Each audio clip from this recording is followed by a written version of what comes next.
bagaimana Rasulullah sallallahu alaihi wasallam sakitnya hati beliau sallallahu alaihi wasallam waktu harus diusir dari Mekah.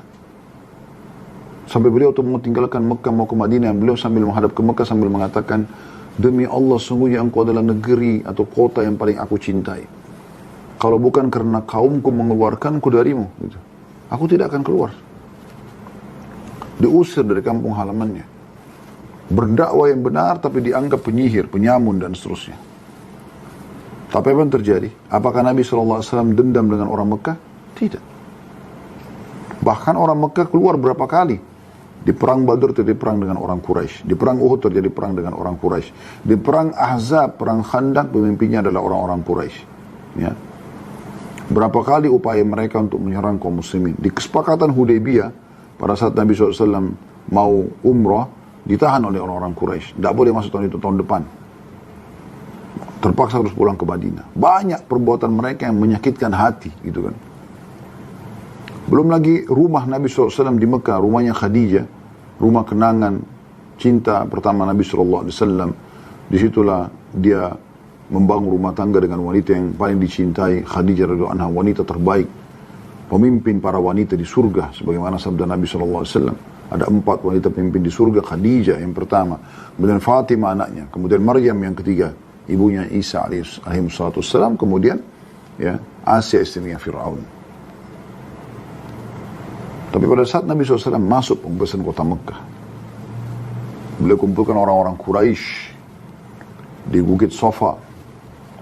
Setelah berkumpul semuanya, maka Nabi SAW berkata kepada Quraisy, kira-kira apa yang akan saya lakukan pada kalian? Apa makna kalimat ini?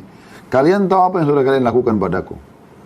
Usir dari kota Mekah. Nabi SAW di Mekah itu, ya, Bapak Ibu sekalian, terutama ibu yang bertanya ini, itu pernah sholat, leher beliau diinjak oleh salah satu tokoh Quraisy.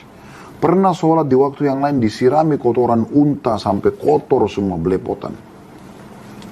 Selalu diteriaki, penyihir, penyamun, pembohong, pendusta. Itu kondisi di Mekah. Puncaknya diusir dari kampung halamannya. Tambah lagi diperangi beberapa kali, setelah pindah ke Madinah diperangi lagi.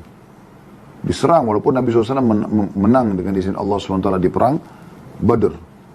Di perang Uhud pun, walaupun di tengah-tengah, di awal peperangan umat Islam menang, di pertengahan dikalahkan, lalu kemudian ada penyerangan atau pemburuan ya, Nabi SAW terhadap orang-orang Quraisy ke Hamrat Asad.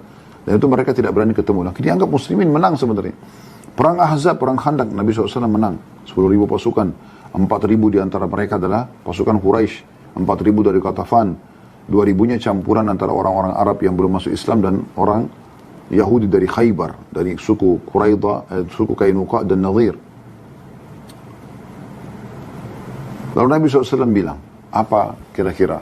Waktu mau umroh ditahan di Hudaybiyah, banyak hal yang menyakitkan. Di perang Uhud itu dibunuh paman Nabi SAW, Hamzah, dan dimutilasi. Hidungnya dipotong, dadanya dibelah, dicabut jantungnya, radhiyallahu anhu.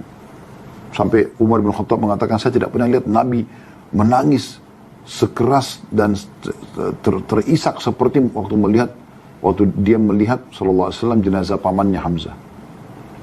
Kaget ada orang buat seperti ini. Tapi apa yang terjadi? Nabi SAW masuk ke Mekah, Bapak Ibu sekalian, dengan 10.000 pasukan. 10.000 pasukan, semuanya berkuda, semuanya bersenjata lengkap. Masuk ke Mekah.